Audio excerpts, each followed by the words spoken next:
In this section, we are going to discuss the indirectly acting cholinergic drugs. These are called as anticholinesterase or acetylcholinesterase inhibitors. Now, this class of drugs, that is acetylcholinesterase inhibitors, can be further of two types. These drugs can be either reversible drugs or they can be irreversible drugs. Now, reversible drugs can further be of two types. They can either be carbamates or they can be non-carbamates. Only reversible drugs are used clinically. Irreversible drugs, they are not clinically significant. They are used in insecticides, pesticides, etc.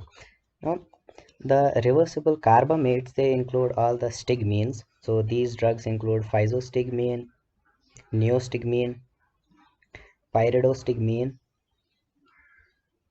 and rivastigmine.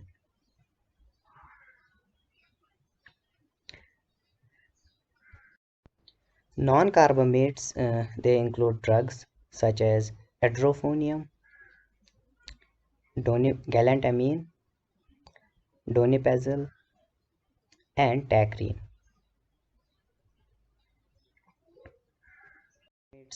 Carbamates include all the stigmines, and non-carbamates include edrophonium, galantamine, donepezil, and tacrine. Now, physostigmine, it contains SO, so SO means soluble. So these drugs are lipid soluble. Physostigmine and rivastigmine, they are lipid soluble, whereas NS-mine is not soluble. So neostigmine is not lipid soluble; it's water soluble. Similarly, pyridostigmine is water soluble. In another class, that's non-carbamates, edrophonium is water soluble drug, whereas other three drugs, they are lipid soluble drugs. Whenever a drug is lipid soluble, it means the drug can cross blood-brain barrier, and all these lipid soluble drugs, they are tertiary amines. So being tertiary amines, they do not ionize and they can cross the lipid barrier. The water soluble drugs, they are quaternary amines, so they are partially ionized and thus they can cross the blood-brain. They cannot cross the blood-brain barrier. Now, irreversible drugs, they can further be divided in two categories: carbamates and organophosphates. Carbamates include drugs such as carbaryl and propoxur, and organophosphates, this class includes drugs such as DFP, that is diisopropyl fluorophosphate, icothiopate, and icothiopate malathion, and some VAR gases such as tabun, serine, soman, VX. Now, all these drugs, they are not used clinically. They can only be used in fertilizers, pesticides, and they are used as VAR gases. So these tabun, serine, soman, VX, they are all VAR gases, and as already said, these are used in insecticides and pesticides. Let's understand the mechanism of action of carbamates and organophosphates. So before understanding the action of carbamates and organophosphates, we should understand the normal action of acetylcholinesterase. So the active site of acetylcholinesterase, it has two sites. One is the astratic site and the other is anionic site. Astratic site has serine present at it, and glutamate is present at the anionic site, which gives it partial negative charge. So this is serine OH and this is glutamate, and this is the astratic site and the other is the anionic site.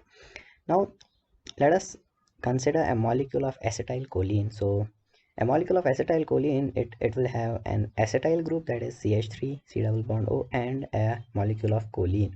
So as choline contains N positive, so it's partly positively charged and it will be attracted to the negative charge of anionic site. And at the same time, the lone pair present at the astratic site, it will attack the carbon atom, and that will be a neutrophilic attack, and this will the acetyl group will get attached to the astratic site and the choline will be attracted towards the anionic site. So this will be choline towards the anionic site and the acetyl group will get attached to the astratic site. This is astratic site and this is anionic site. Now this complex will immediately react with a molecule of water. So a molecule of water will come and it will react with this, and it will help to regenerate the enzyme. So this reaction is very fast. It takes just a few milliseconds, and this helps to regenerate the acetylcholine esterase. So this will be choline and this O. So one H that will bind to the O and it will help to regenerate the enzyme, and the OH, it will go to the acetyl group and this will help in generation of acetic acid. So acetic acid will be generated and choline will also be generated, and this choline will be reuptaken by a neuron and it will again be used in the synthesis of acetylcholine. So this is how acetylcholine esterase metabolizes the normal acetylcholine. Now let us try to understand the mechanism of action of carbamates. So if this is the active site of acetylcholinesterase, this is the esteratic site and this is the anionic site, carbamates they bind to both esteratic as well as anionic site of acetylcholinesterase. So both these sites are occupied at the same time, and this whole complex is going to react with a molecule of water, and this will reaction with water will regenerate the enzyme.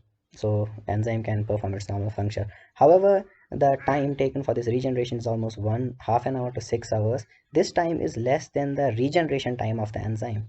So if somehow the enzyme is blocked permanently, then the cells they will start synthesizing new enzyme, and the time taken by cells to synthesize new enzyme is the regeneration time. Now since carbamates their action is reversed only after half an hour to 6 hours, which is less than regeneration time, so they are reversible inhibitors.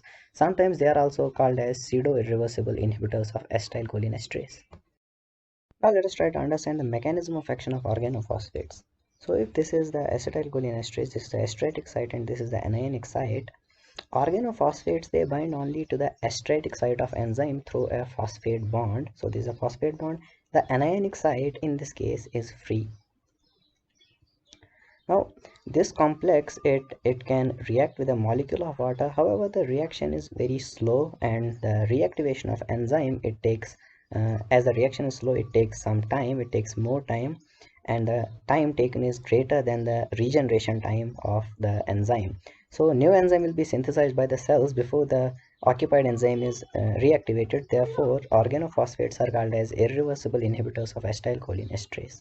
These are irreversible inhibitors. However, initially their effect can be reversed by giving certain drugs, but if the effect is not reversed, then the complex will lose a few alkyl groups, and the phosphate bond will be replaced by more stronger covalent bonds, and as a result the enzyme will be blocked permanently. This is known as aging of acetylcholinesterase.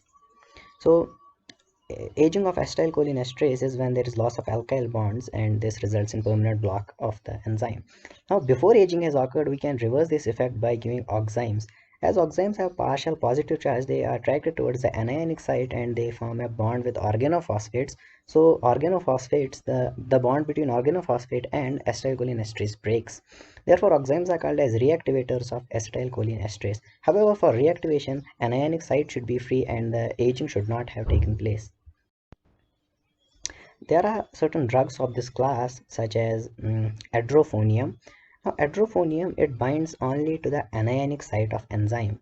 So as adrophonium and also tacrine also binds only to the anionic site. So in these cases oximes cannot be used for reversing their effect. However, we do not need oximes because as they bind only to the anionic site, their reactivation takes place quite fast in almost less than 10 minutes. So their half-life is very less. Now let us discuss the individual drugs. So the first drug is physostigmine. SO means soluble. This drug is lipid soluble.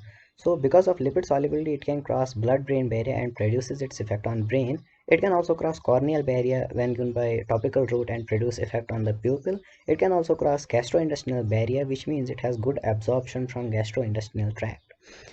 Now physostigmine it's a natural compound. It is naturally obtained from a plant called as Physostigma venosum. Now this Physostigma venosum it bears fruits, and these fruits possess certain seeds called as calabar beans, and these calabar beans act as direct source of physostigmine. Now the actions of physostigmine are more prominent on the brain and on the pupil. So let us discuss the actions of physostigmine first on the pupil. On the pupil, this physostigmine will inhibit the enzyme acetylcholinesterase and increase the amount of acetylcholine, which will stimulate M3 receptors and result in meiosis. So if we want to cause meiosis, we use pilocarpine as the main drug, and physostigmine is used as an add-on drug to pilocarpine. Now this meiosis is useful in closed angle glaucoma as it increases the trabecular outflow of aqueous humor. In the brain, physostigmine it can cross the blood-brain barrier and increase the amount of acetylcholine in the brain, which stimulates the muscarinic receptors present in brain. That's M2, M3, and even M1 receptors. Now, this is quite useful in atropine poisoning or atropine toxicity. So whenever there is atropine poisoning, this atropine blocks all the muscarinic receptors in the periphery, as well as atropine crosses blood-brain barrier and blocks the muscarinic receptors in the brain. So it crosses blood-brain barrier and blocks M2 and M3 receptors in the brain.